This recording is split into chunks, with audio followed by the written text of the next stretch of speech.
जय माता दी। आज है आषाढ़ गुप्त नवरात्रि का 7वां दिन। आप सभी को आषाढ़ गुप्त नवरात्रि के 7वें दिन की हार्दिक शुभकामनाएं। आज आप सुनेंगे श्री दुर्गा सप्तशती पाठ का 12वां और 13वां अध्याय। तो आपसे अनुरोध है कि इस अध्याय को पूरा जरूर सुनिएगा। माता रानी की कृपा आप और आपके समस्त परिवार पर सदैव बनी रहेगी। श्री दुर्गा सप्तशती 12वां अध्याय। देवी चरित्रों के पाठ का महात्म्य। ध्यान। मैं 3 नेत्रों वाली दुर्गा देवी का ध्यान करती हूँ। उनके श्री अंगों की प्रभा बिजली के समान है। वे सिंह के कंधे पर बैठी हुई भयंकर प्रतीत होती हैं। हाथों में तलवार और ढाल लिए अनेक कन्याएं उनकी सेवा में खड़ी हैं। वे अपने हाथों में चक्र, गदा, तलवार, ढाल, बाण, धनुष, पाश और तर्जनी मुद्रा धारण किए हुए हैं। उनका स्वरूप अग्निमय है तथा वे माथे पर चंद्र का मुकुट धारण करती हैं। देवी बोली कि देवताओं, जो एकाग्र चित्त होकर प्रतिदिन इन स्तुतियों का मेरा सत्वन करेगा, उसकी सारी बाधा मैं निश्चय ही दूर कर दूंगी। जो मधुकैटभ का नाश, महिषासुर का वध तथा शुंभ निशुंभ के संहार के महाप्रसंग का पाठ करेंगे तथा अष्टमी, चतुर्दशी और नवमी को भी जो एकाग्रचित होकर भक्ति पूर्वक मेरे उत्तम महात्म का श्रवण करेंगे, उन्हें कोई पाप नहीं छू सकेगा। उन पर पाप जनित आपत्तियां भी नहीं आएंगी। उनके घर में कभी दरिद्रता नहीं होगी तथा उनको कभी प्रेमी जनों के विरह का कष्ट कभी नहीं भोगना पड़ेगा। इतना ही नहीं, उन्हें शत्रु से, लुटेरों से, राजा से, शस्त्र से, अग्नि से तथा जल की राशि से भी कभी भय नहीं होगा। इसलिए सबको एकाग्रचित होकर भक्ति पूर्वक मेरे इस महात्म को सदा पढ़ना और सुनना चाहिए। यह परम कल्याणकारक है। मेरा महात्म महामारी जनित समस्त उपद्रवों तथा आध्यात्मिक आदि तीनों प्रकार के उत्पातों को शांत करने वाला है। मेरे जिस मंदिर में प्रतिदिन विधि पूर्वक मेरे इस महात्म्य का पाठ किया जाता है, उस स्थान को मैं कभी नहीं छोड़ती। वहां सदा ही मेरा सन्निधान बना रहता है। बलिदान, पूजा, होम तथा महोत्सव के अवसरों पर मेरे इस चरित्र का पूरा पाठ और श्रवण करना चाहिए। ऐसा करने पर मनुष्य विधि को जानकर या बिना जाने भी मेरे लिए जो बलि पूजा या होम आदि करेंगे, उसे मैं बड़ी प्रसन्नता के साथ ग्रहण करूंगी। शरद काल में जो वार्षिक महापूजा की जाती है, उस अवसर पर जो मेरे इस महात्म्य को भक्ति पूर्वक सुनेगा, वह मनुष्य मेरे प्रसाद से सब बाधाओं से मुक्त तथा धन, धान एवं पुत्र से संपन्न होगा। इसमें तनिक भी संदेह नहीं है।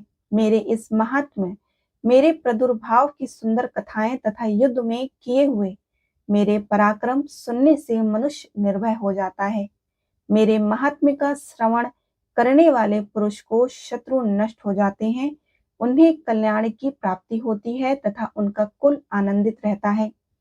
सर्वत्र शांति, कर्म से बुरे स्वप्न दिखाई देने पर तथा ग्रह जनित भयंकर पीड़ा उपस्थित होने पर मेरा महात्म्य श्रवण करना चाहिए।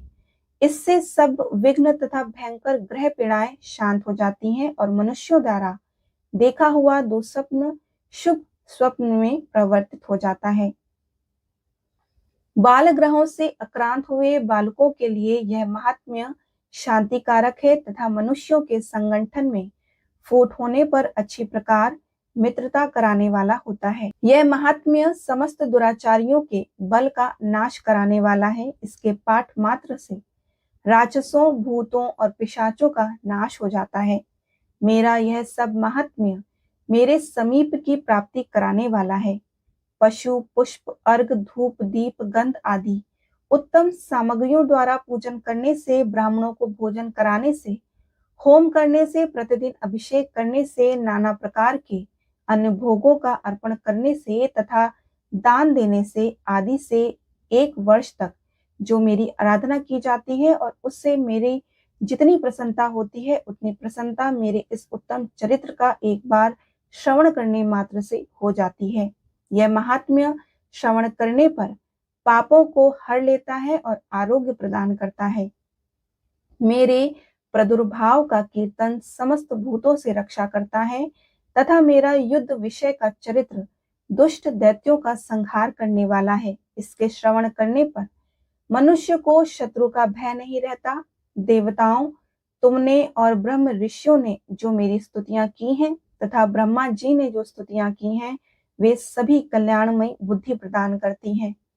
वन में, सूने मार्ग में, अथनवों से घिरे हुए जाने पर, निर्जन स्थान में लुटेरों से दाव में पड़ जाने पर या शत्रुओं से पकड़े जाने पर, अथवा जंगल में सिंह, व्याघ्र या जंगली हाथियों का पीछा करने पर, कुपित राजा के आदेश से वध या बंधन के स्थान में ले जाने पर, अथवा महासागर में नाव पर बैठने के बाद भारी तूफान, नाव के डगमगाने पर और अत्यंत भयंकर युद्ध में शस्त्रों का प्रहार होने पर, अथवा वेदना से पीड़ित होने पर, कि बहुना सभी भयानक बाधाओं को उपस्थित होने पर जो मेरे इस चरित्र का स्मरण करता है, वह मनुष्य संकट से मुक्त हो जाता है। मेरे प्रभाव से सिंह आदि हिंसक जंतु नष्ट हो जाते हैं तथा लुटेरे और शत्रु भी मेरे चरित्र का स्मरण करने वाले पुरुष से दूर भागते हैं। ऋषि कहते हैं, यूं कहकर प्रचंड पराक्रमी भगवती चंडिका सब देवताओं के देखते ही देखते वहीं अंतर्ध्यान हो गई। फिर समस्त देवता भी शत्रुओं के मारे जाने से निर्भय हो पहले की भांति यज्ञ भाग का उपभोग करते हुए अपने अपने अधिकार का पालन करने लगे। संसार का विध्वंस करने वाले महाभयंकर अतुल पराक्रमी देव शत्रु शुंभ तथा महाबली निशुंभ के युद्ध में देवी द्वारा मारे जाने पर शेष दैत्य पाताल लोक में चले गए। राजन, इस प्रकार भगवती अंबिका देवी नित्य होती हुई पुनः पुनः प्रकट होकर जगत की रक्षा करती हैं। वे ही इस विश्व को मोहित करती हैं और वे ही जगत को जन्म देती हैं तथा वे ही प्रार्थना करने पर संतुष्ट हो विज्ञान एवं समृद्धि प्रदान करती हैं। राजन, महाप्रलय के समय महामारी का स्वरूप धारण करने वाली महाकाली इस समस्त ब्रह्मांड में व्याप्त हैं। वे ही समय समय पर महामारी होती हैं और वे ही स्वयं अजन्मा होती हुई भी सृष्टि के रूप में प्रकट होती हैं। वे सनातनी देवी ही हैं जो समय अनुसार संपूर्ण भूतों की रक्षा करते हैं। मनुष्यों के अभ्युदय समय में वे ही घर में लक्ष्मी के रूप में स्थित हो उन्नति प्रदान करती हैं और वे ही अभाव के समय में दरिद्रता बनकर विनाश का कारण होती हैं। पुष्प, धूप, गंध आदि से पूजन करके उनकी स्तुति करने पर वे धन, पुत्र, धार्मिक बुद्धि तथा उत्तम गति प्रदान करती हैं। इस प्रकार श्री मार्कंडे पुराण में सावर्णिक मनवंतर की कथा के अंतर्गत देवी महत्व में फलस्तुति नामक 12वां अध्याय पूर्ण हुआ। श्री दुर्गा सप्तशती 13वां अध्याय। सुरत और वैश्य को देवी का वरदान। ध्यान। जो उदय काल के सूर्यमंडल की सी कांति धारण करने वाली हैं, जिनकी 4 भुजाएं हैं और 3 नेत्र हैं तथा जो अपने हाथों में पाश, अंकुश, वर एवं अभय की मुद्रा धारण किए रहती हैं, उन शिवा देवी को मैं ध्यान करती हूँ। ऋषि कहते हैं कि राजन, इस प्रकार मैंने तुमसे देवी के उत्तम महात्म्य का वर्णन किया जो इस जगत को धारण करती हैं। उन देवी का ऐसा ही प्रभाव है। वे ही विद्या उत्पन्न करती हैं। भगवान विष्णु की माया स्वरूपा उन भगवती के द्वारा ही तुम और ये वैश्य तथा विवेकी जन मोहित होते हैं, मोहित हुए हैं तथा आगे भी मोहित होंगे। महाराज, तुम उन्हीं परमेश्वरी के शरण में जाओ और आराधना करने पर वे ही मनुष्यों को भोग, स्वर्ग तथा मोक्ष प्रदान करती हैं। मार्कंडेय जी कहते हैं कि क्रौष्टुक जी मेधा मुनि के ये वचन सुनकर राजा सुरत ने उत्तम व्रत का पालन करने वाले उन महाभाग महर्षि को प्रणाम किया।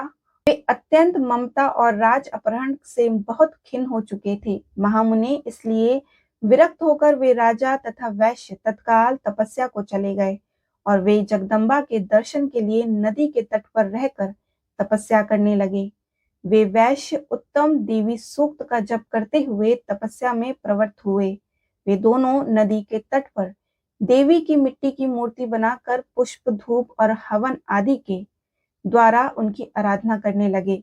उन्होंने पहले तो आहार को धीरे धीरे कम कर दिया और फिर बिल्कुल निराहार रहकर देवी में ही मन लगाए एकाग्रता पूर्वक उनका चिंतन आरंभ किया। वे दोनों अपने शरीर के रक्त से प्रोचित बलि देते हुए लगातार 3 वर्ष तक संयम पूर्वक आराधना करते रहे। प्रसन्न होकर जगत को धारण करने वाली चंडिका देवी ने प्रत्यक्ष दर्शन देकर कहा।